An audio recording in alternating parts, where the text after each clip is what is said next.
Vous allez écouter dans un instant une rencontre enregistrée à la librairie Ombre Blanche dans le cadre de la 9e édition du festival L'Histoire à venir du 14 au 17 mai 2026 autour de la thématique Feu. La séance s'ouvrait avec une lecture proposée par un ou une libraire d'Ombre Blanche en lien avec la thématique de la table ronde. Bonne écoute.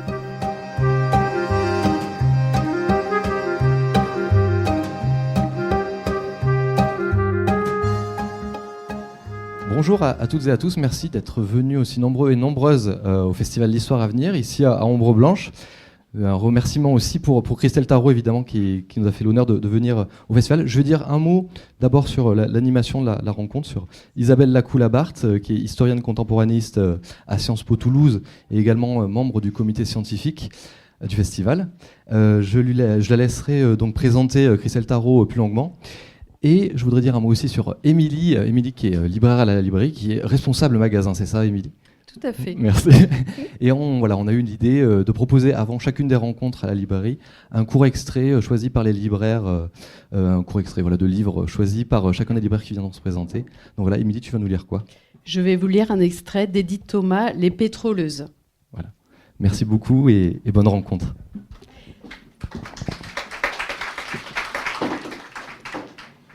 Y a-t-il eu des pétroleuses ?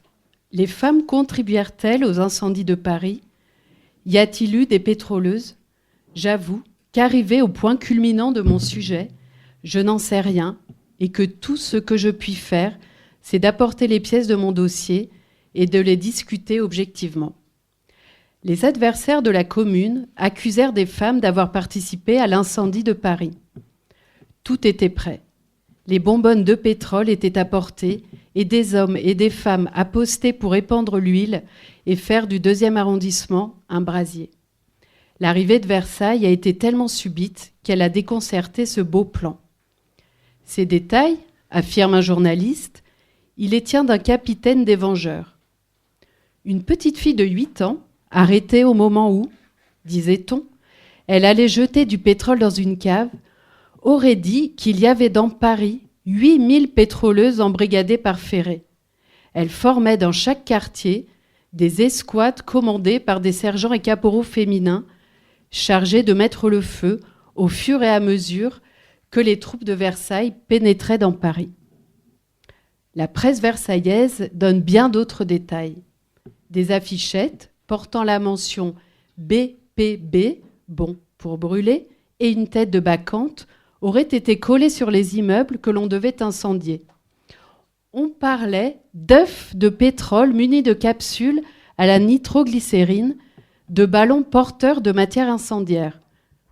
On avait arrêté, disait-on, une vivandière dont le barillet contenait 2 litres de pétrole. Rue des Vinaigriers, on avait trouvé chez 2 femmes une trentaine d'œufs au pétrole. Au pétrole, on ajouta bientôt le vitriol. Aux pétroleuses, les vitrioleuses, chargées par la Commune de défigurer les officiers et les soldats versaillais. Peu importait la vraisemblance.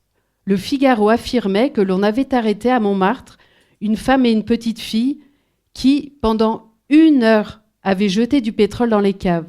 La preuve, c'est que leur boîte à lait était encore pleine de pétrole. La Patrie rapportait que l'on avait trouvé, faubourg Saint-Germain, le squelette calciné d'une pétroleuse, la pipe à la bouche. La preuve, c'est que ses vêtements étaient encore imbibés de pétrole. On suppose que c'est le feu de la pipe qui aura déterminé cette combustion, expliquait savamment le journal.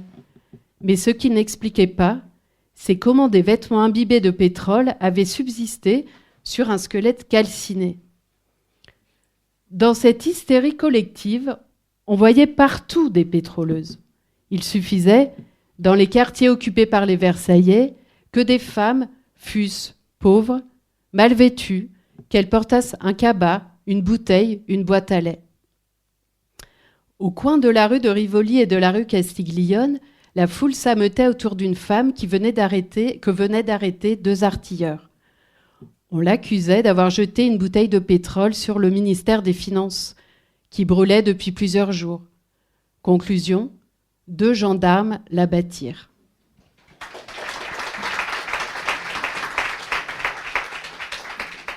Merci beaucoup d'être ici donc pour une des nombreuses rencontres de cette 9e édition du Festival d'Histoire à venir. Vous avez peut-être déjà commencé un périple à travers ces nombreuses rencontres. Pour la rencontre d'aujourd'hui, donc nous avons le plaisir d'accueillir, et je remercie aussi la librairie Ombre Blanche qui est une des organisatrices du festival de nous accueillir. Pour une des 4 rencontres auxquelles Christelle Tarot, qu'on met beaucoup à contribution lors de ce festival, va participer. Donc Christelle, qui est historienne et qui en fait enseigne à New York University à Paris, est rattachée au Centre d'histoire du 19e siècle de Paris 1 et de Paris 4, et donc qui travaille sur les questions, alors de nombreuses thématiques, mais notamment, et pour le faire court, le genre, les sexualités, le monde colonial. Donc Christelle, tu as publié de nombreux ouvrages. Alors comme je l'ai apporté, je vais quand même vous le montrer. On y reviendra dans la rencontre qu'on aura à la suite au Musée des Abattoirs, un très gros livre donc, qui s'appelle Féminicide, donc, qui est une histoire mondiale, hein, donc un ouvrage très, très important qui a été publié en 2022. Et puis également un ouvrage collectif sur l'histoire des sexualités, récemment en 2024 avec Sylvie Chaperon et Emmanuel Retailleau et Catherine Deschamps. Et puis un ouvrage collectif un peu plus ancien, 2018, mais c'est un de très nombreux exemples que j'aurais pu donner. Un ouvrage sur sexe, race et colonie avec Pascal Blanchard, Nicolas Bancel, Gilles Butch et Dominique Thomas. Alors, l'ouvrage dont on va parler aujourd'hui, Les filles au diable, retrouver les sorcières de... Alors, est-ce qu'on dit Stelneset ? Oui, on dit Stelneset. Ouais. Stelneset. Donc, 1620-2022. Il s'inscrit évidemment dans le prolongement de cette recherche, de cette histoire attentive au genre, au corps, aux violences systématiques et systémiques, plutôt. Donc, dans une approche qui est une approche, on pourrait dire transnationale, globale. Alors, dans cet ouvrage, c'est pas un ouvrage qui est très très long, mais qui est en fait très riche, parce que il me semble qu'en fait, dans ce livre, il y a 3 livres, en quelque sorte, au moins, on va dire. En tout cas, c'est un livre qui est un livre original dans sa composition, dans sa structure, dans son écriture. Et qui peut-être s'inscrit aussi, mais ça, on pourra y revenir un peu plus loin, mais dans le contexte d'expérimentation dans l'écriture de l'histoire telle qu'on les voit actuellement et telles qu'elles ont pu être étudiées, notamment par quelqu'un comme Laurent Demanze en littérature, dans le Nouvel Âge de l'enquête. Alors d'abord, il me semble que c'est un livre qui contribue à l'histoire de ce que tu définis, sur lequel tu reviens dans Féminicide, c'est-à-dire un continuum féminicidaire. Alors, peut-être pour commencer, est-ce que tu peux revenir sur ce qui se passe effectivement à Stelneset ? Pourquoi est-ce qu'on parle aussi de sorcières ? Pourquoi l'écrire avec des guillemets ? Et qu'est-ce qui sous-tend ce qui se passe ? Donc Stelneset, c'est en Norvège, hein, et qui va permettre ce qui se passe à Stelneset. Et je pense notamment, tu vois, au marteau des sorcières, des choses comme ça. Très bien, c'est une bonne introduction. Bonjour à toutes et à tous. Stelneset, c'est une découverte que j'ai faite grâce au travail sur Féminicide, une histoire mondiale, puisque la première partie du livre est consacrée aux chasses aux sorcières comme féminicide. Je découvre Stelneset en fait en travaillant donc sur cette première partie que j'intitule donc les chasses aux sorcières comme féminicide, ce qui en soi n'est pas évident en réalité. Et c'est au travers du travail que j'ai fait avec bien d'autres donc dans cet ouvrage collectif incroyable. La brique, comme disent les Belges, que j'adore. T'as amené ta brique. Au début, je comprenais pas trop. Après, j'ai compris que c'était mon livre. Il suffit de se promener 2 minutes avec, et donc... je comprends.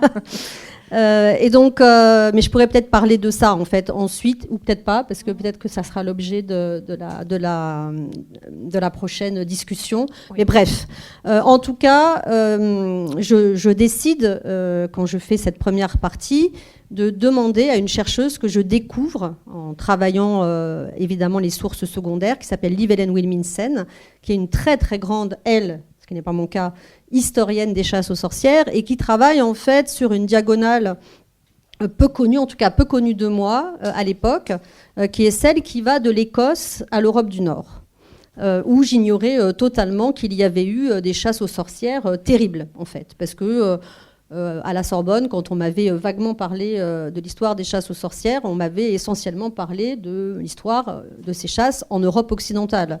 Et donc, dans tout ce qui constituait, entre guillemets, les marges de l'Europe, ça dépend évidemment à quel endroit on se situe en Europe, parce que je ne pense pas que les Norvégiens pensent qu'ils sont à la marge de l'Europe.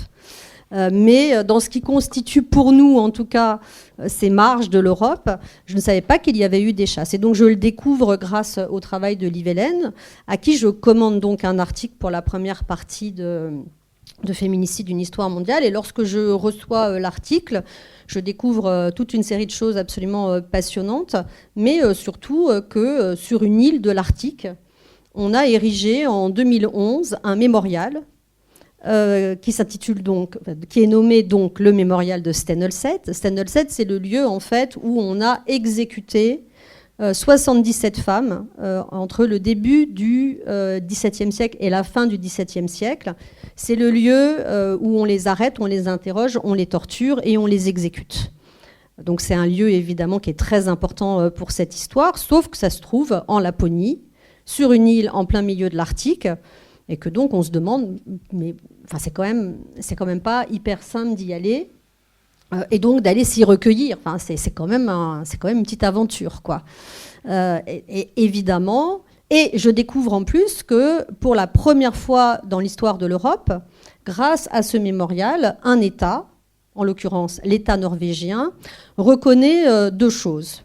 Un, que les femmes qui ont été brûlées vives à Stenølset ne l'ont pas été parce qu'elles étaient des sorcières, mais parce qu'elles étaient des femmes, ce qui qualifie donc un crime de féminicide. Premier point.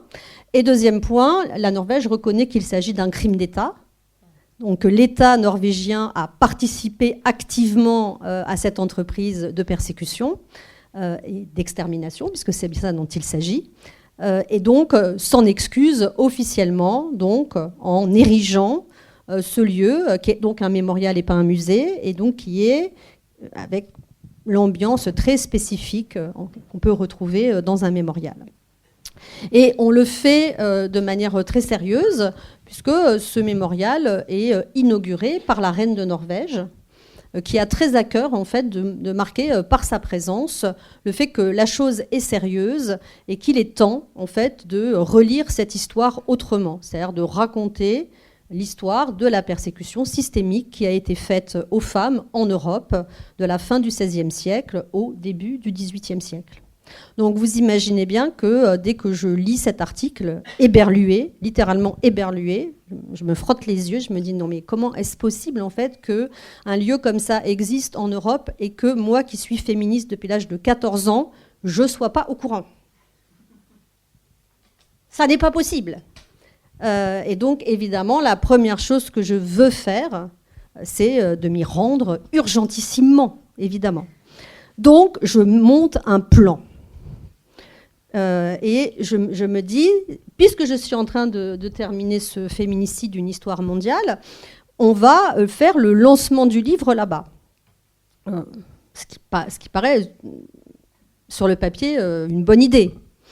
Aussi bien d'un point de vue scientifique que d'un point de vue politique, ça paraît une bonne idée. Je ne suis pas sûre que mon éditrice Stéphanie Chevrier soit très heureuse de ça. Faire un lancement d'un livre comme ça, dans un lieu comme ça, là aussi c'est un peu contre-intuitif. Mais on a eu de la chance, parce que le livre n'était pas prêt au moment de l'organisation du fameux symposium. Et donc je dis à Liv Ellen, ce qui serait bien, c'est qu'on fasse un symposium international et qu'on lance le livre sur l'île de Vardø, donc, qui se trouve à peut-être 50 minutes d'avion des dernières terres continentales de la Norvège, qui se trouve donc Kirkenes ou Tromsø, qui se trouve déjà à l'extrême nord de la Norvège. Donc, faut imaginer le truc, quoi. Et donc, elle me dit, oui, faisons-le. Mais le livre n'était pas prêt. Donc, mais voilà. Donc ça commence comme ça, et c'est comme ça que je ne découvre pas, bien sûr, qu'il y a des chasses aux sorcières en Norvège, parce que l'article de Liv Helene l'explicite fort bien. D'ailleurs, si vous avez lu Féminicide, une histoire mondiale, vous le savez, puisque vous avez peut-être lu cet article de Liv Helene Wilhelmsen. Mais je veux découvrir, évidemment, ce mémorial. Parce que dans l'histoire des violences faites aux femmes, dans l'histoire longue des violences faites aux femmes, c'est un lieu tout à fait singulier. Et de fait, l'expérience que j'y vis est assez, je dois dire, atypique. Ouais, je crois évidemment. Pour plein de raisons assez atypiques.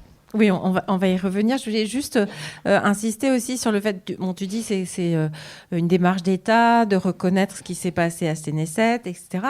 C'est aussi très important le choix des artistes en fait et de l'architecte qui sont mobilisés pour le mémorial, parce que c'est aussi donner une importance, une visibilité à ce qui s'est produit. C'est-à-dire. Oui, bien sûr. Le mémorial est juste hallucinant. Il faut imaginer. Donc, il est sur une petite île en plein milieu de la mer de Barents, qui n'est pas glacée l'hiver, puisque le Gulf Stream arrive là. Ça, c'est aussi une chose que j'ignorais totalement, parce que moi, je suis spécialiste du Maghreb, en réalité.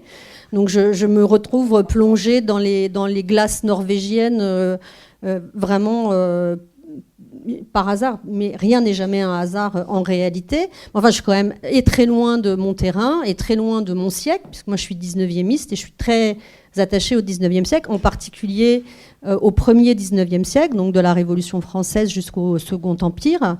Après, ça m'intéresse moins, disons. Donc voilà, donc je me retrouve plongée dans les glaces norvégiennes et au XVIIe siècle. Donc c'est une aventure que je dirais un peu étonnante. Et donc, mais j'y vais parce que évidemment le mémorial en soi m'intéresse beaucoup, et il m'intéresse évidemment du fait de la question politique que je viens d'évoquer, du fait de la question scientifique, historique. Tout ça repose sur un travail archivistique extraordinaire. Le travail de Liv Helene est extraordinaire. Elle a exhumé les archives des procès faits à ces 77 femmes, ce qui peut paraître assez peu, vous pourriez me dire à juste titre, mais pourquoi une histoire incroyable comme ça pour 77 femmes? Et il faut évidemment remettre ça dans le contexte démographique de cette région, dans le contexte historique de cette région, dans le Finnmark, qui est une immense région. Au moment où les chasses commencent, il y a 3000 personnes.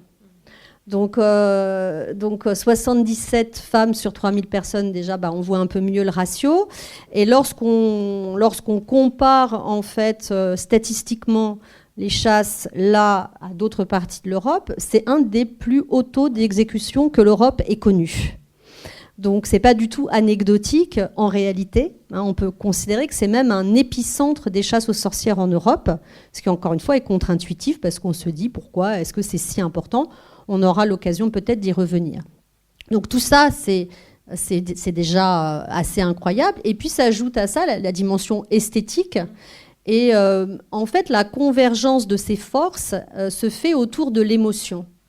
C'est quelque chose que l'historienne, l'architecte, la plasticienne et les institutions ont voulu cette convergence autour de l'émotion. C'est-à-dire que quand on entre dans ce lieu, on comprenne que l'histoire, elle est incarnée, qu'elle nous percute et qu'elle nous fait mal.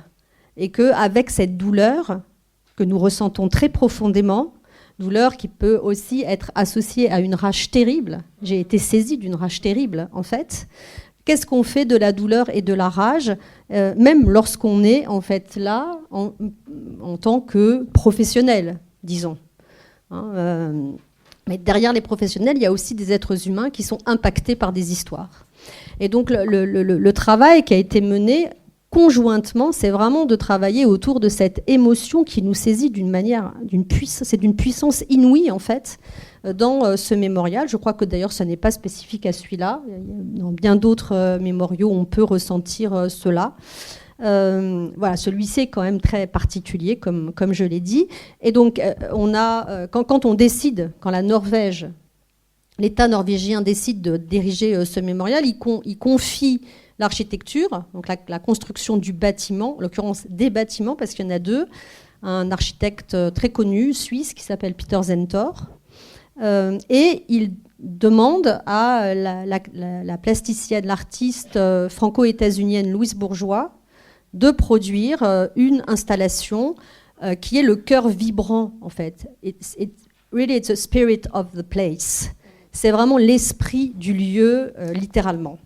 Et c'est très important, cette histoire, parce que tout le monde se met à travailler. Il y a une convergence qui se produit entre Liv Helene, entre Peter Zentor et entre Louise Bourgeois. Et cette convergence, elle est très, très visible, en fait, dans le lieu. Et c'est très important dans l'histoire de Louise Bourgeois, parce que Louise Bourgeois est très malade. Et c'est la dernière de ses productions. C'est la dernière chose qu'elle fait avant de mourir.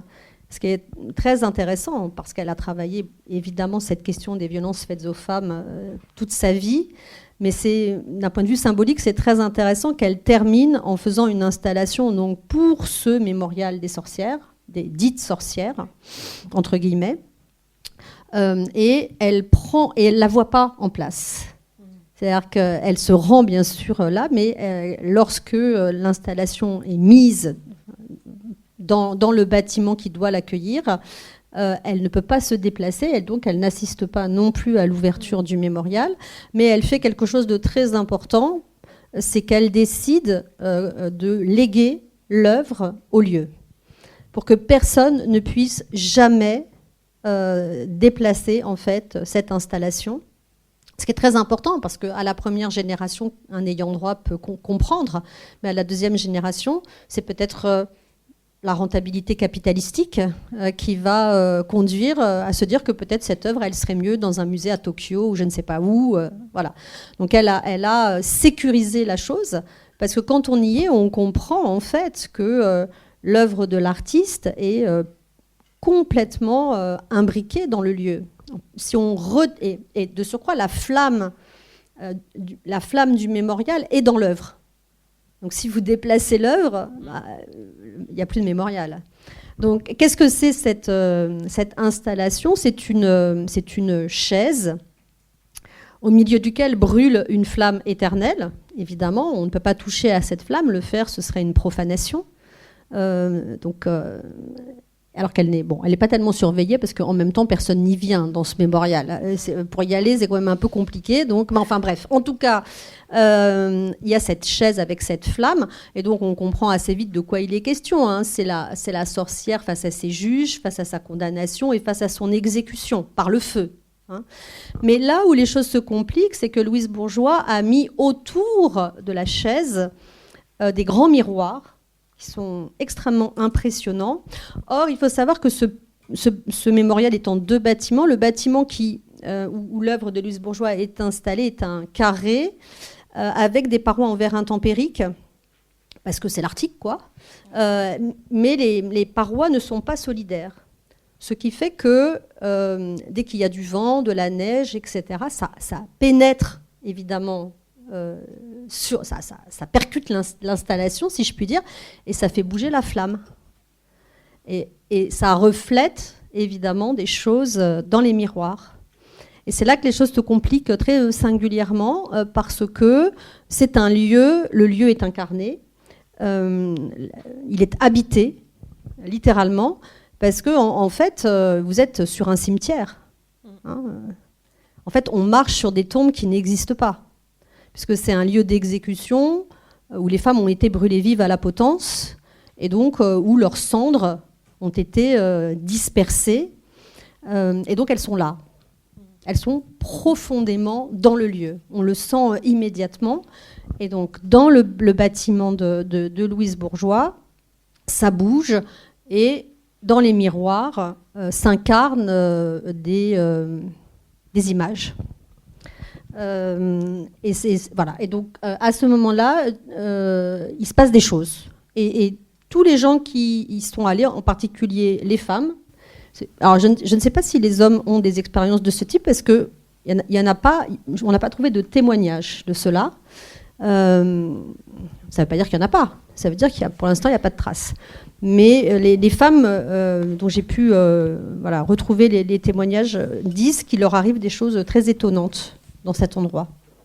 Alors, effectivement, en fait, dans ce livre, il y a aussi toute une partie qui est une partie de récit personnel de la chercheuse qui va sur place, mais qui, évidemment, est aussi reçoit tous ces échos de ces histoires individuelles et de cette histoire collective.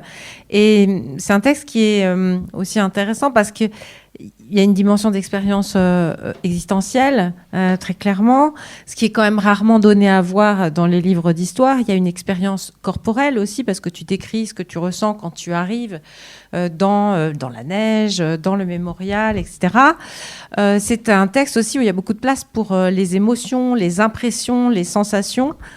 Donc en ça, c'est vraiment un texte original et fort. Je voudrais juste lire un tout petit passage, justement, où tu reviens sur cette perception et ce que ça te fait d'être là. À Stenécède, je comprends la violence comme quelque chose de viscéral, comme une structure élémentaire qui transite par l'opacité des cellules, au-delà de notre volonté, de notre conscience, de notre foi. Je sais qu'il faut que je me décarcère de la violence comme d'un corset d'acier qui m'empêche de me mouvoir, de penser, d'être libre. À Stenécède, je comprends la violence comme quelque chose de viscéral, comme une structure élémentaire qui transite par les mémoires cristallines des générations de femmes exécutées, au-delà de notre volonté, de notre conscience, de notre foi. Je sais qu'il faut que je me décarcère de la violence comme d'un corset d'acier qui m'empêche de me mouvoir, de penser, d'être libre. À Stenécède, je comprends la violence comme quelque chose de viscéral, comme une structure élémentaire qui transite par la répétition assommante de l'histoire, au-delà de notre volonté, de notre conscience, de notre foi. Je sais qu'il faut que je me décarcère de la violence comme d'un corset d'acier qui m'empêche de me mouvoir, de penser, d'être libre. À Stenécède, j'ai vomi sur mon corps incendié l'esprit de toute puissance associée à la violence qui m'habitait. Alors c'est un texte qui est évidemment très fort et qui aussi relève d'une écriture qu'on pourrait dire une écriture poétique. Comment est-ce que en fait tu as senti le besoin d'ajuster ton écriture justement à l'objet de ta recherche, objet étant évidemment... Oui, comme je le dis, c'est une expérience humaine extraordinaire, totalement inédite, totalement atypique. Je m'attendais pas du tout à ça. Moi, j'étais pas venue pour ça. J'étais pas engagée. Je ne comptais pas vivre ça. Il se trouve que je le vis. Donc, comme je vous dis, les miroirs produisent des choses chez les gens. Ça peut paraître complètement irréaliste, non cartésien, etc. Je sais tout ça, mais de facto, je l'ai vécu.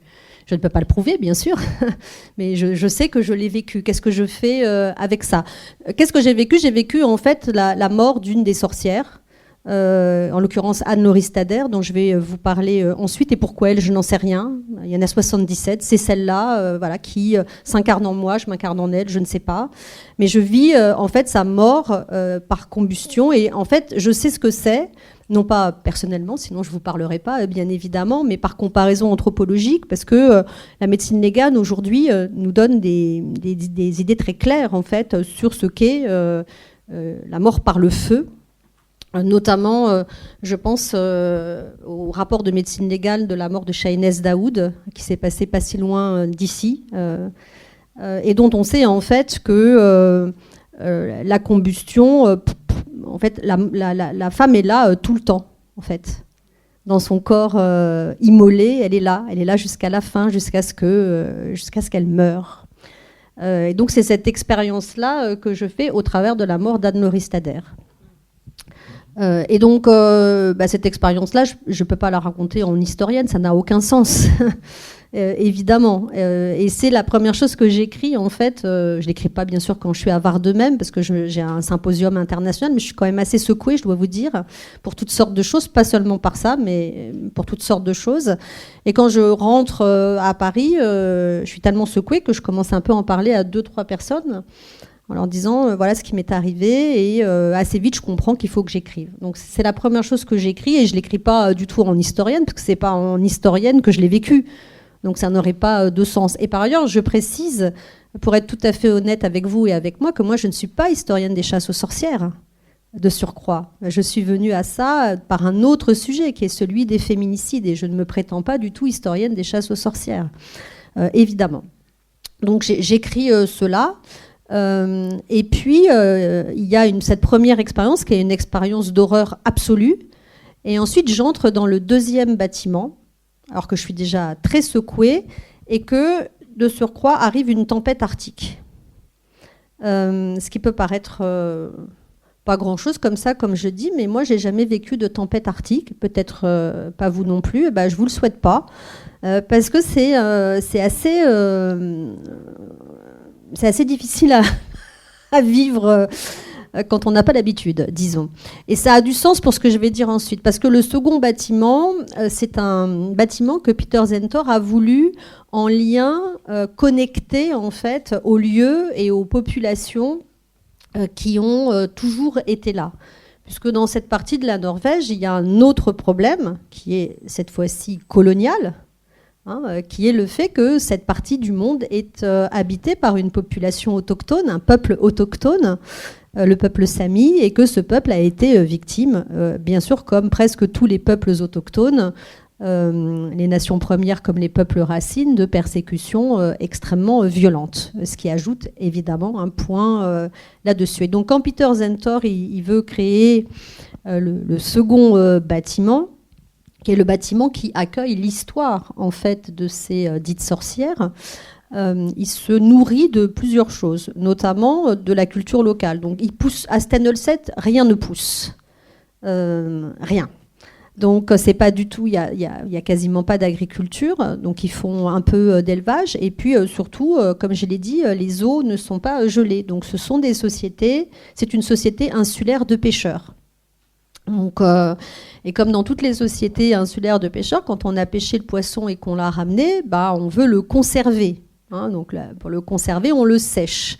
Donc il y a des grandes clés sur lesquelles on va poser les poissons après leur avoir coupé la tête et on les fait pendre. Ce qui immédiatement me fait penser que le deuxième mode le plus réputé et le plus répandu pour tuer les sorcières, c'est de les pendre. Et d'ailleurs, lorsqu'on les brûle à la potence, on les pend et on les brûle. Donc il a installé ce bâtiment sur des immenses claies et à l'intérieur, il a posé un corridor qui est en peau durcie, qui est tenu par des liens. Et ça, c'est une technique ancestrale des Samis, en fait. Et donc, quand on pénètre dans le bâtiment, on pénètre dans un bâtiment qui n'est pas fixe, qui est un long corridor sur lequel on a installé sur les murs donc les courtes biographies tirées notamment des confessions des dites sorcières. Et au-dessus de ces courtes confessions, il y a une petite lucarne et devant la lucarne, il y a une lampe à nu, une ampoule à nu. Pourquoi ? Parce que Peter Zentor raconte que dans cette région où parfois on a la nuit sans jour, le jour sans nuit, et quand on est dans la nuit totale, et ça arrive quand même pendant de longues périodes, et les gens ne sortent pas, il fait très froid, et donc ce qui permet de savoir qu'il y a de la vie, c'est les lumières qu'on voit aux fenêtres. Et c'était, je crois, très important aussi parce que dans cette partie du mémorial, ce sont les lampes qu'on n'éteint jamais. Les lampes sont toujours allumées. Les ampoules attestent qu'il y avait de la vie là. Elles incarnent la vie. Alors que de l'autre côté, c'est l'incarnation de la mort. Et donc cette tempête arctique arrive, et donc qu'est-ce qui se passe ? Donc on passe de l'effroi à la douceur constamment, en fait. C'est pour ça que je dis que l'émotion est complètement centrale, en fait, dans ce lieu. Qu'est-ce que c'est la douceur ? C'est que quand la tempête arrive avec le vent arrive latéralement. C'est fait exprès, évidemment. Le bâtiment est placé de telle sorte que le vent le percute latéralement. Et donc, qu'est-ce qui se passe ? Le bâtiment bouge comme ça. Et donc, on a le sentiment, en fait, que les femmes sont dans un berceau, qu'on les berce. Et nous, on tangue, comme ça, avec le bâtiment. Et donc, et c'est une volonté totale de Peter Zentor, d'installer la douceur dans l'effroi le plus total. Comme une forme de réparation, comme un début de réparation. Stène-Ulset, pour moi, c'est une pierre sur laquelle reconstruire autre chose. Je pense que ça a été vraiment construit dans cette optique-là, qu'on prenne conscience, qu'on regarde en face l'histoire, et qu'à partir de ça, on construise autre chose. Donc voilà, on passe de l'effroi le plus total, du bûcher, de l'éradication totale, hein, le bûcher c'est l'éradication totale, à la douceur et donc à ce mouvement de bercement absolument incroyable. Qui pourrait renvoyer au mouvement des femmes aussi pendues. Oui, aussi. Mais en fait, c'est une constante. En fait, ouais. On passe constamment d'émotions extrêmement extrêmes. Extrêmement extrêmes, c'est très laid. Bon, enfin, vous voyez ce que je veux dire, ouais. Quoi. Et c'est d'autant plus vécu de cette manière-là que je suis seule dans ce mémorial, que donc je suis en plein milieu d'une tempête arctique et que quand je sors du second bâtiment, je vois pas mes pieds, quoi. Ouais. Et je sais plus du tout où je dois aller. Et là, il m'arrive un truc, et c'est le dernier truc que je vous raconte parce que vous allez vraiment penser que je suis perchée, ce qui est possible, hein. C'est que je ne sais plus du tout où je vais. Et il se passe un truc dingue, c'est que le vent me retient. En fait, le vent veut m'empêcher de quitter le bâtiment. C'est un truc fou, quoi. Et j'entends un cri strident qui est dirigé, qui me dirige. Et donc, et pendant tout le temps où je quitte, et ça me prend vachement de temps, parce que je vous jure que le vent, il est très très puissant à ce moment-là. Le cri m'amène vers la sortie. Et j'ai pensé tout du long que Anne me tenait la main, en fait. Que le cri, c'était Anne qui me tenait la main et qui m'aidait à sortir de cette mouise incroyable dans laquelle je m'étais mise moi-même, parce que je ne voyais rien du tout et je ne savais pas quoi faire de moi-même. Alors Anne, c'est le troisième récit dans le texte. En fait, on suit l'histoire de ces dites sorcières à travers le sort particulier de l'une d'elles. Anne, dont tu as dit, je voulais te demander comment tu avais choisi, mais enfin, tu as dit que tu n'avais pas vraiment choisi d'une certaine manière. Il y a quand même peut-être la question des sources, mais c'était une des possibles dans un groupe de 13 femmes, je crois, dont tu dresses la première panique sorcelière, c'est 13 ça, femmes qui sont... 13 femmes, d'ailleurs, c'est un chiffre assez symbolique. Hein. Ouais. 13 femmes qui sont exécutées pendant la première panique sorcelière, donc qui commence en 1620 et qui se termine en 1621. Il y en a trois grandes paniques sorcelières. Ça ne veut pas dire qu'entre-temps, on n'en tue pas. Ça veut dire qu'on n'a pas une judiciarisation ritualisée comme c'est le cas des grands procès de sorcières. Alors tu abordes l'histoire d'Anne souvent à la première personne, en te mettant à la place d'Anne, et tu le fais alors même que, effectivement, il y a un certain nombre d'aspects qui ne sont pas documentés. Hein. Tu dis même à un moment que je crois que les sources, en fait, ne comprennent pas tout ce qu'a été la vie d'Anne. Mais pour certains points, tu dis, je sais ce qu'elle a vécu. Je sais intimement, par exemple, que Anne a eu peur. Et alors, comment est-ce que tu peux restituer cette histoire à partir des trous qu'il y a dans les sources, tout en ayant quand même un certain nombre de documents, avec beaucoup d'hypothèses. Hein. Il y a une très belle page où tu accumules les peut-être. Je ne vais pas relire parce que le temps file. Mais comment est-ce que tu fais pour... Dans quel régime d'écriture, de rapport à la vérité, tu peux te placer par rapport à cette histoire ? Et quand même, qu'est-ce qu'elle nous dit, cette histoire d'Anne, de ce qui se joue à ce moment-là ? Oui, alors évidemment, les historiens et les historiennes sont des frustrés terribles. Notre métier est un métier de terrible frustration, parce qu'en fait, on ne peut raconter l'histoire qu'à partir des rares traces que nous avons. Et plus on recule dans le temps, moins évidemment on a de documents archivistiques. Hein, donc on se trouve souvent confronté à cette terrible frustration de dire non, on ne peut pas écrire parce qu'on n'a pas de documents sur lesquels s'appuyer. Donc ça, je pense que tous les historiens et les historiennes ont vécu cela. Et en plus, quand on travaille sur des catégories qui sont des catégories qui laissent encore moins de traces dans les archives, parce que on n'est pas égaux par rapport évidemment à la production archivistique, c'est une évidence. Donc les femmes en laissent moins, les femmes de milieux populaires en laissent encore moins, les femmes de catégories extrêmement marginalisées quasiment pas. Voilà, et les sorcières n'en laissent pas du tout, parce qu'en réalité, les seules traces que nous ayons des dites sorcières, c'est les traces des procès qu'on leur fait, où on prétend que leur voix est là, parce qu'elles parlent, en partant du principe que ce qu'elles disent, elles le disent en total libre arbitre. Mais pardon, elles sont en train de subir un régime de terreur, elles ont été arrêtées, elles ont été interrogées, pour la plupart d'entre elles violemment torturées. Elles doivent confesser des crimes totalement ubuesques et ensuite elles sont exécutées. Donc ce qu'elles disent doit quand même être légèrement relativisé. Donc, et d'ailleurs, je le précise, si les femmes étaient capables de faire ce qu'on prétend que les sorcières faisaient, moi je ne sais pas pourquoi nous ne dirigeons pas le monde. Enfin, je veux dire, pardonnez-moi, mais parmi les nombreux pouvoirs que le diable nous aurait octroyés, nous avons le pouvoir de métamorphose. Bon, c'est quand même un pouvoir assez sympa. Nous sommes capables de voler dans les airs.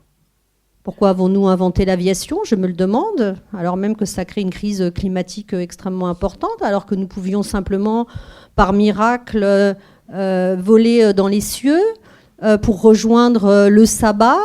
Il avait l'air un truc quand même assez sympa, beaucoup plus sympa que la grande majorité des trucs que nous faisons aujourd'hui dans nos vies très contemporaines. Donc voilà, donc je me dis, écoutez, franchement, si on avait tous ces extraordinaires pouvoirs, je ne crois pas qu'on serait à la place où on est. Donc évidemment, ces crimes sont totalement farfelus, évidemment. Donc les archives qu'on a sont insatisfaisantes et elles sont totalement elles ne servent à rien en ce qui concerne évidemment le fait de dire quelle est l'expérience de vie et de mort d'une femme dans ce contexte précis. Donc, comme je ne suis pas une historienne des chasses aux sorcières et encore moins une moderniste, je me dis donc, je m'autorise en fait à fictionnaliser tout en prenant quand même un certain nombre de précautions, des précautions d'usage, notamment de faire référence le plus souvent possible quand j'ai un doute à la spécialiste qui se trouvait être Liv Hélène et à qui je pose toute une série de questions qui doivent lui paraître parfois même un peu sottes, mais bon, il vaut mieux poser la question que pas la poser. Et donc je fictionnalise et pour éviter au maximum les erreurs historiques flagrantes, je décide en fait de raconter son histoire que du moment où elle est arrêtée, et ça on sait à quelle date elle est arrêtée, parce que dans la confession qu'on trouve donc dans le grand bâtiment de Stène-Dolcet, c'est indiqué le moment où elle a été arrêtée, le fait qu'elle a été soumise à l'ordalie et qu'elle a flotté. Hein, donc, ce qui l'a fait sorcière dans un premier temps, c'est ça. Hein. Donc, l'ordalie, c'est le fait de jeter pieds et mains liés une femme dans l'eau.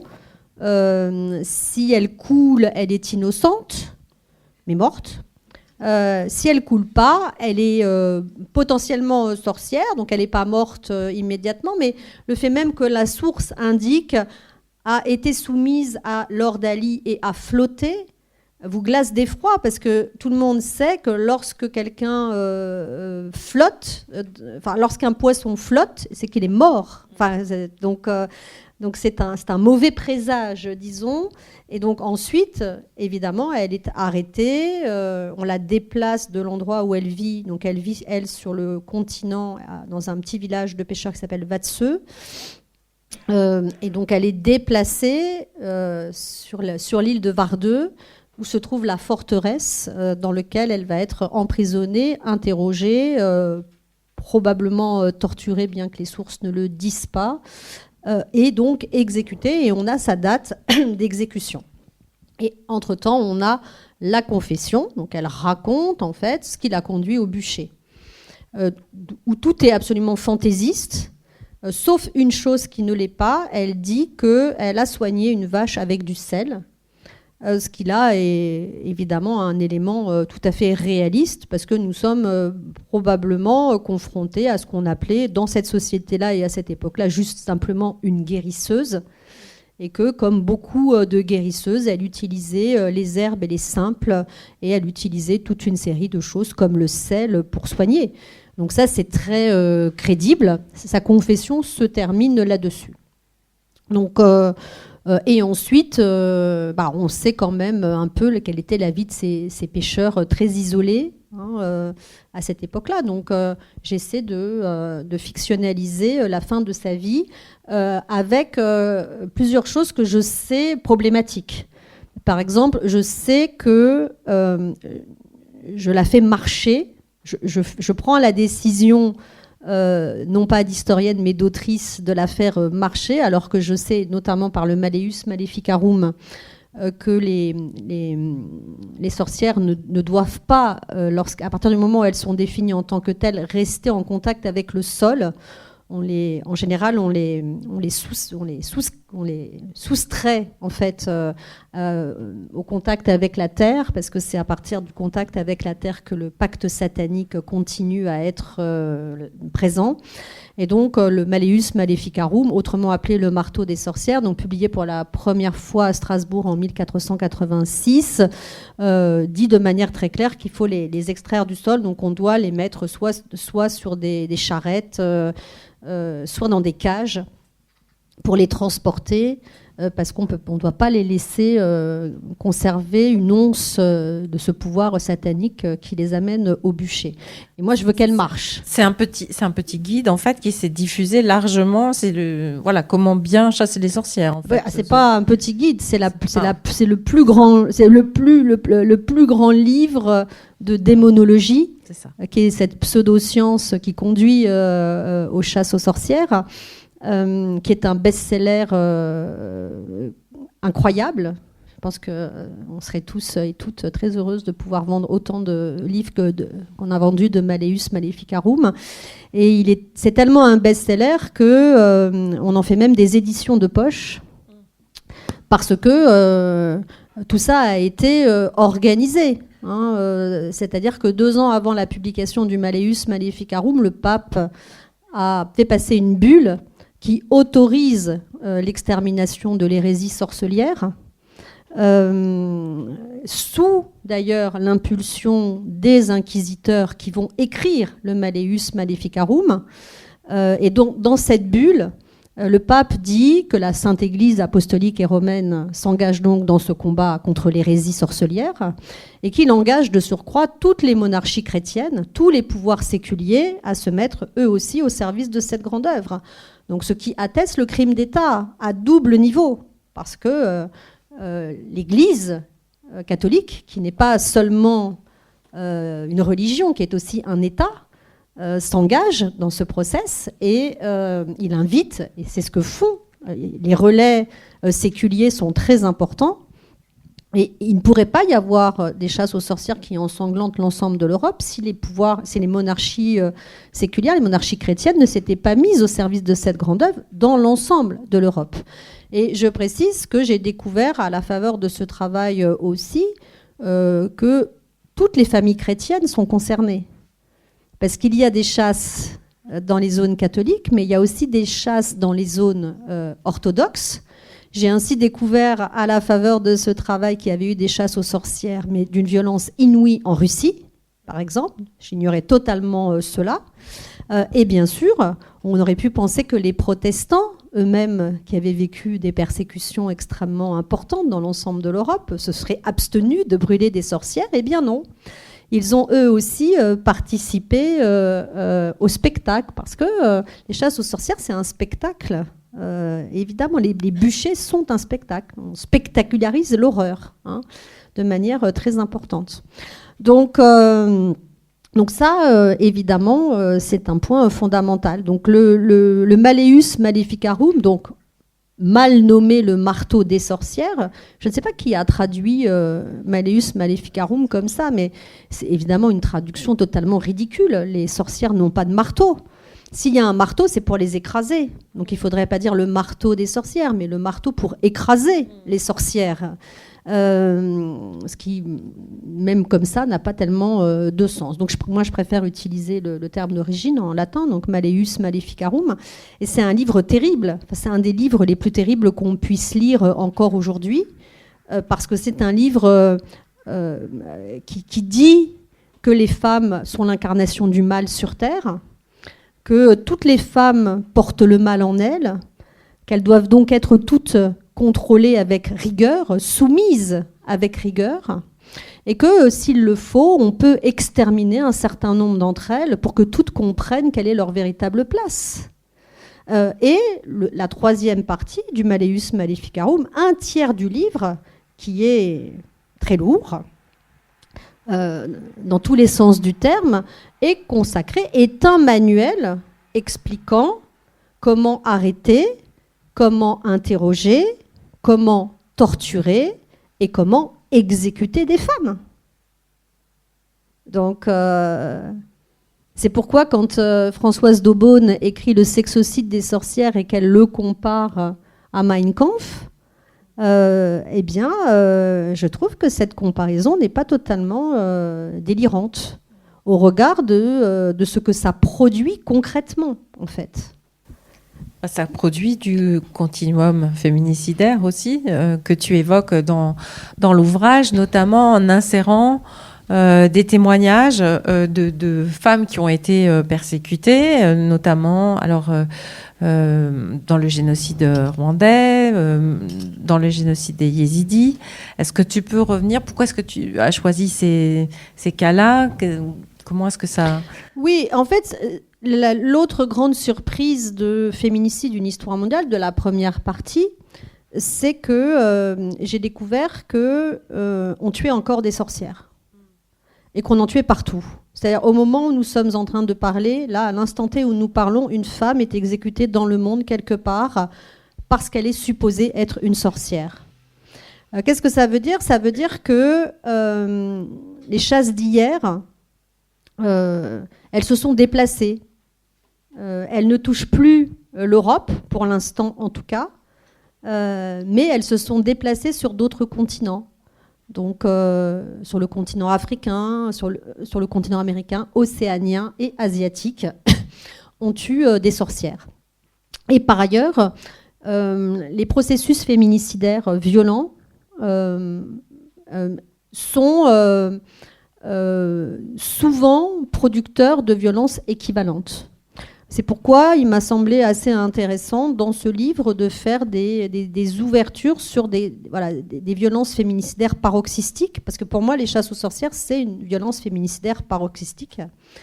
Et donc de l'incarner en fait dans un certain nombre d'expériences, comme effectivement la question des féminicides au sein du génocide yézidi. Et donc il y a un témoignage, un court extrait du livre de Nadia Mourad, d'avoir plusieurs autres témoignages, alors notamment le Rwanda, bien sûr, mais surtout la République démocratique du Congo, parce que moi je suis hantée depuis des années par ce qui se passe dans le Kivu, notamment. Et je ne m'en remets pas en fait en tant qu'être humain, et je trouve qu'on en parle finalement très très peu en fait de cette violence sans fin en fait que vivent les femmes et les enfants au Kivu, et le témoignage sur la République démocratique du Congo est au-delà des mots, enfin vraiment. Donc voilà, donc il y a toute cette violence féminicidaire qui n'est pas seulement du passé, en fait, qui travaille encore aujourd'hui notre monde commun.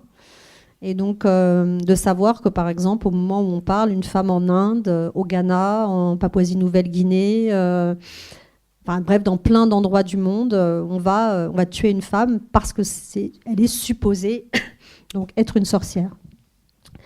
Et puis, pour revenir à la question d'origine, comme je l'ai dit, le cœur de ce livre, c'est une histoire effroyable. Et moi, depuis que je suis toute petite, le barrage à l'horreur, pour moi, ça a toujours été la poésie. Ce qui peut se comprendre ou pas se comprendre. Enfin, je veux dire, chacun met en place les pare-feux, et j'emploie le terme pare-feu à dessein dans cette histoire, met en place les pare-feux qui lui correspondent le mieux.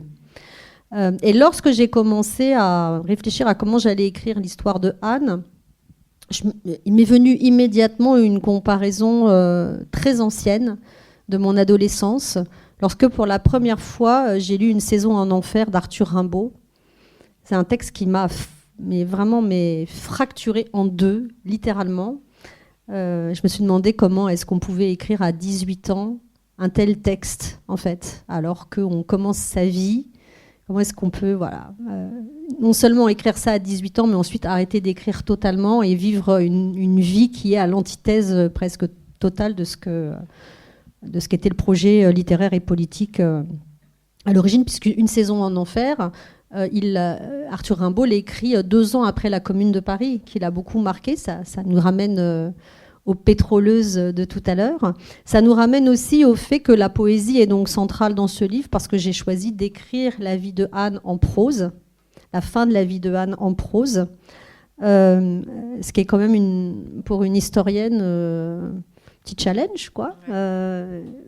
Et c'est aussi intéressant parce que ça veut dire qu'on peut s'étonner soi-même. Écrire toujours le même livre, c'est complètement boring. Hein, donc, si nous on s'ennuie, tout le monde je suppose que tout le monde s'ennuie. Donc de l'écrire comme ça, et la poésie aussi est très présente parce que comme au Mémorial, il y a l'horreur, mais il y a aussi la douceur et la beauté. Ce qui peut paraître paradoxal, mais les êtres humains sont comme ça, en fait. Et donc la poésie traverse le livre aussi, et des poétesses que j'aime infiniment et qui sont très importantes dans ma vie. Il y a Emily Dickinson, il y a Monique Wittig, ouais, il y a un morceau des Guerrières de Monique Wittig, il y a un poème de Susana Chavez Castillo, à qui j'ai dédié Féminicide, une histoire mondiale. Donc si vous la connaissez pas, c'est cette poétesse mexicaine qui a été l'une des leaders du mouvement Ni Una Menos, pas une de moins. Et je le dis comme ça, pas une de moins, parce que nous, on dit pas une de plus. Mais en fait, dire pas une de moins ou pas une de plus, c'est pas du tout la même chose, en fait. Et moi, je préfère la logique, en fait, des Mexicaines, qui n'est pas la logique de comptabiliser, mais de dire, quand on perd une femme, on perd un morceau de son cœur, en fait. L'humanité perd un morceau de son cœur, d'une certaine manière. Pardonnez-moi, des fois, cette histoire me bouffe. Et donc Susana Chavez Castillo, à qui j'ai dédié le livre, parce que c'est cette poétesse mexicaine qui a donc été exécutée en 2011. Et lorsque on l'a exécutée, on lui a coupé la main avec laquelle elle écrivait, ce qui est très symbolique en fait de la place qui est la nôtre, hein, de la place supposée qui est la nôtre. Et enfin, la dernière grande figure de cette déambulation poétique, c'est Louise Michel. Parce que Louise Michel, depuis que je suis toute jeune, guide ma vie. Donc je l'ai en exemple. C'est important parce qu'aujourd'hui, les filles ont beaucoup de possibilités de s'incarner, de se trouver, des gens qu'elles ont envie de suivre. Mais moi, quand j'avais 13-14 ans, il y avait très peu de modèles d'identification. Bon, j'ai eu du bol. Je suis tombée sur Louise Michel, qui n'est pas quand même n'importe qui. Donc il y a un poème de Louise Michel qu'elle écrit alors qu'elle est arrêtée. Hein, alors qu'elle va être déportée en Nouvelle-Calédonie. où elle va avoir, c'est l'une des seules communardes à avoir une attitude totalement exemplaire, lorsqu'elle sera donc confrontée notamment à la révolte kanak de 1878, puisque c'est l'une des rares communardes et communards à refuser de participer à la répression de cette révolte, et même à donner des conseils aux Kanaks pour essayer de rendre cette révolte ô combien nécessaire victorieuse, ce qui ne sera pas le cas, comme vous le savez sans doute. Mais je trouve que c'est intéressant que cette femme ait considéré qu'il n'y avait aucun barrage à la liberté, ni de genre, ni de race, ni de classe. Alors, j'ai peut-être une dernière remarque, question. En fait, tu as dit tout à l'heure que le barrage ou le pare-feu, c'était la poésie. C'est aussi, il me semble, quelque chose de l'ordre de la sororité qui est très présente dans le livre à travers le lien qui s'est tissé avec Anne, que tu appelles ta sœur du Nord. Probablement aussi avec donc ce qui s'est passé au mémorial, avec ce passage des flambeaux avec les collègues chercheuses, et puis peut-être aussi dans l'écriture même de ce livre, avec les échanges avec Liv Helene à Willumsen. Oui, bien sûr, Féminicide, une histoire mondiale, ça a été, je le dis souvent, je le pense très profondément, une grande caisse de résonance sorore à l'échelle du monde. Et quand je dis sorore, je n'exclus pas les hommes. Parce que Rita Laura Segato, qui est une grande anthropologue argentine que j'aime énormément et qui est l'une des chercheuses qui conclut le livre. Le livre est conclu par 2 chercheuses, une argentine et une malienne, donc Rita Laura Segato et Aminata Traoré, qui disent d'ailleurs pas du tout la même chose parce qu'elles ne disent pas du tout du même endroit. Mais bon, bref, elles disent toutes les 2 l'importance de la sororité. Donc il y a la sororité exclusive. Donc, la sororité exclusive, on sait bien ce que c'est les femmes entre elles. Et puis Rita Laura, elle développe un autre concept qui est la sororité inclusive. Et donc elle invite à un autre monde, à la création d'un autre monde bâti sur d'autres bases. Et elle dit en fait que les hommes peuvent devenir nos sœurs à partir du moment où ils abandonnent le privilège masculin. Que rien ne s'oppose en fait à ce que les hommes deviennent nos sœurs, alors que nous ne voulons plus être leurs frères, parce qu'on a compris que la fraternité, en fait, on se fait toujours avoir. Donc ça, moi personnellement, vous faites comme vous voulez, mais moi personnellement, la fraternité, no way. Mais la sororité inclusive, je suis d'accord, parce que c'est un vrai acte de foi, au sens politique du terme, c'est-à-dire la possibilité d'abandonner nos privilèges. Il me semblait d'ailleurs qu'ils avaient été abolis. J'avais cru comprendre de l'histoire qu'on m'a enseigné très longtemps que les privilèges avaient été abolis il y a fort longtemps. Et ça ne comprend pas d'ailleurs seulement le privilège masculin, il y en a de nombreux encore pour construire une société horizontale, donc respirable et finalement vraiment humaine. Merci beaucoup, on va s'arrêter là. Merci beaucoup. Et maintenant, si vous avez des questions, des remarques, si vous voulez échanger avec Christelle Tarot, vous avez la parole. Bonjour, je vous remercie pour cet ouvrage dont vous avez parlé avec beaucoup de chaleur, et aussi votre témoignage personnel parce qu'il était très émouvant. Alors, je me permets d'ajouter aussi mon témoignage parce que j'étais à Steinnesset il y a 6 mois, un peu plus. Et je n'ai pas forcément eu la même perception que vous, mais je pense que c'est intéressant de décrire le lieu. Et c'est pour ça que je voudrais ajouter quelques éléments. C'est en fait, quand on est à l'intérieur, on a l'impression d'un couloir comme dans une prison. Donc il y a cet effet d'enfermement.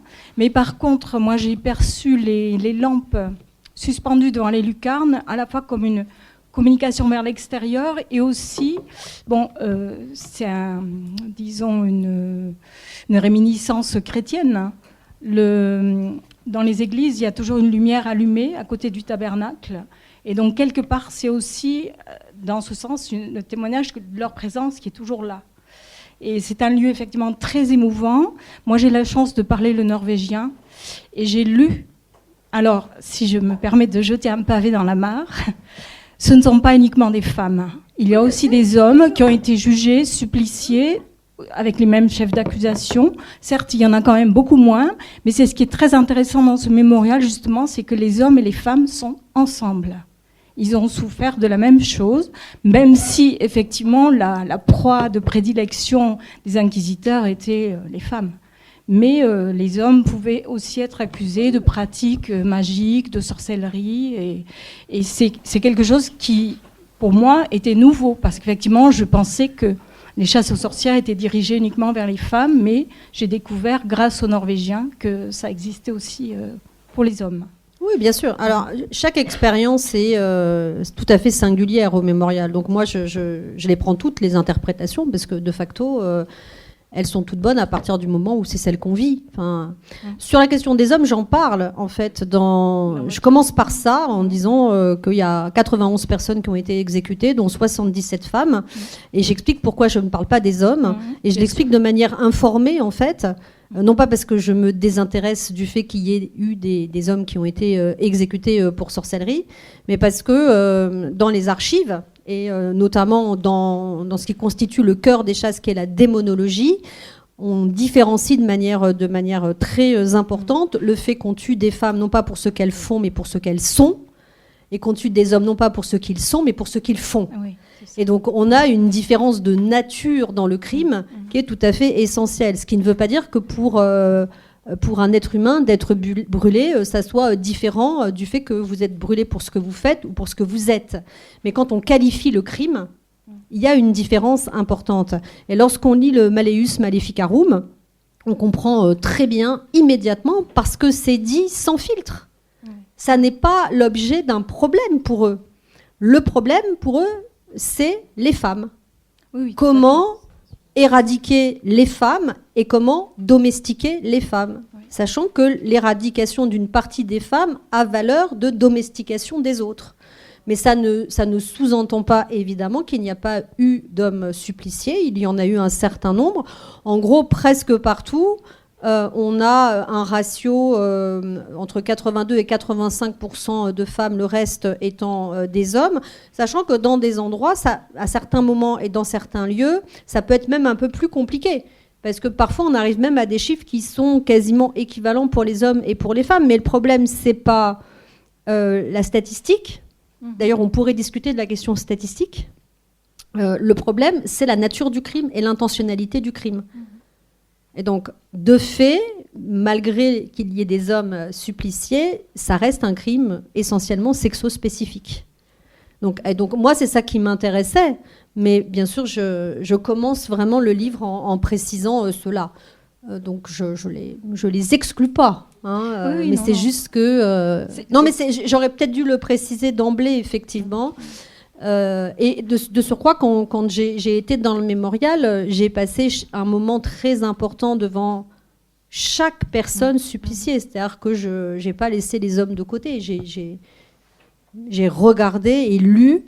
Alors moi, pas en norvégien, mais en anglais, parce qu'on a les deux langues. J'ai lu de manière très très précise l'ensemble de ces... ce que Peter Zentor appelle la biographie du quotidien, la poésie du quotidien. En fait, il a demandé à Liv Helene d'expurger le caractère très rigide des archives judiciaires pour créer lui aussi une sorte de poésie du quotidien dans l'explicitation des derniers moments de chacun de ces êtres humains.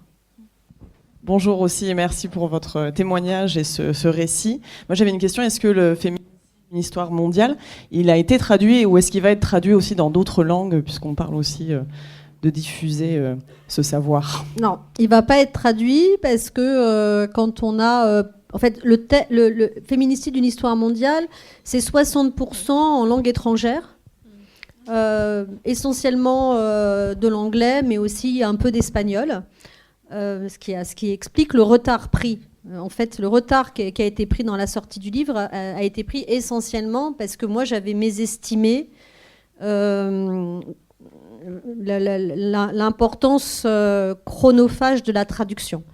parce que tous les textes qui ont été traduits, j'avais vraiment à cœur qu'ils le soient le mieux possible. Donc j'ai refusé d'être exclue du process. Donc j'ai passé beaucoup de temps à travailler avec la traductrice sur cela. En fait, le problème, c'est que Féminicide du cerveau, c'est un composite de textes extrêmement... Et on n'a pas acheté les droits internationaux pour... La découverte n'a pas acheté les droits internationaux de tous les textes.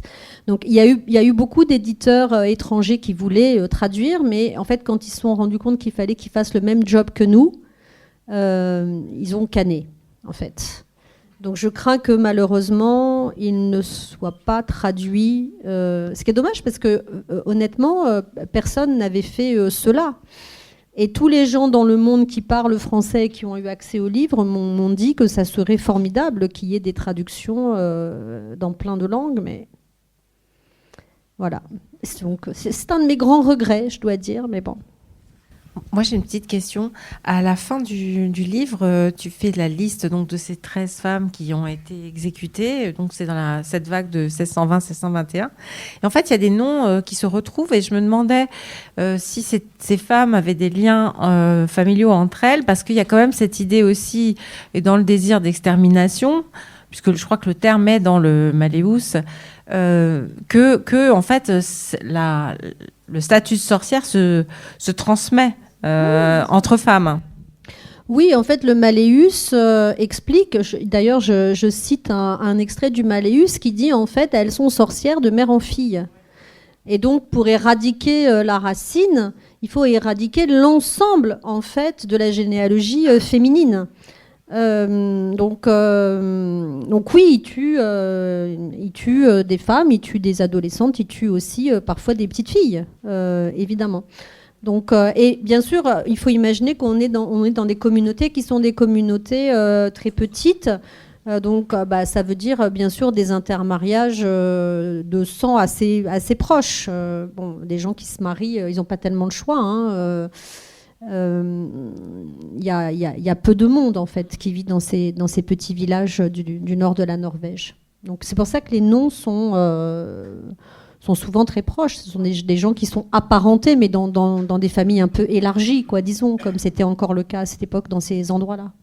Et en fait, il y a aussi des dénonciations par des femmes. Oui, mais ça, il faut savoir qu'il n'y a pas de chasse aux sorcières sans une chaîne de délation très importante, parce que une femme est arrêtée pour suspicion de sorcellerie, elle est soumise à un traitement qui est un traitement d'une violence inouïe. C'est un régime de terreur implacable qui s'abat sur elle. C'est d'ailleurs pour ça que j'ai fait la comparaison avec le génocide khmer. Parce qu'il me semble que... et en fait, quand je lisais le Malleus Maleficarum, j'ai eu cette idée un peu débile, je dois dire. C'était tellement dur et pénible à lire, et pas seulement parce que c'est de la haute théologie. C'est pas des farfelus, hein, c'est vraiment de la haute théologie. Je me suis dit, je vais me changer les idées, et je venais de recevoir le livre qu'a dirigé Clémentine dans sa très belle collection de la découverte sur les archives. Donc Clémentine Vidal-Naquet, qui venait de publier le livre de Anne-Laure Poré sur le manuscrit de Lankar, qui avait été retrouvé donc, dans le centre de mise à mort de S21 à Phnom Penh. Alors évidemment, quand on lit le Malleus Maleficarum pour se changer les idées, vous avez compris que quand même je suis un peu barrée. Mais en fait, ce qui était juste fou, d'abord ce livre est formidable. Pas le Malleus Maleficarum, mais le livre de Anne-Laure Poré. Si vous avez la possibilité de le lire, n'hésitez pas à le lire parce qu'il est formidable. Mais en fait, j'étais en train de lire la 3e partie du Malleus et je lisais donc ce carnet noir de Lankar. Et je me disais, mais c'est exactement la même chose, en fait. C'est exactement la même chose. Et donc, les deux histoires se percutent de manière extrêmement puissante à ce moment-là. Donc, Alors, si vous avez envie de continuer à nous entendre parler de féminicide, de fémicide, et de nous revenir sur quelque chose qui soit un peu plus aussi sur les concepts, sur les questions juridiques, entre autres, vous pouvez nous rejoindre au musée des abattoirs pour 16h30. Voilà, sinon, bonne continuation de festival à toutes et tous et à très vite. Merci. Au revoir.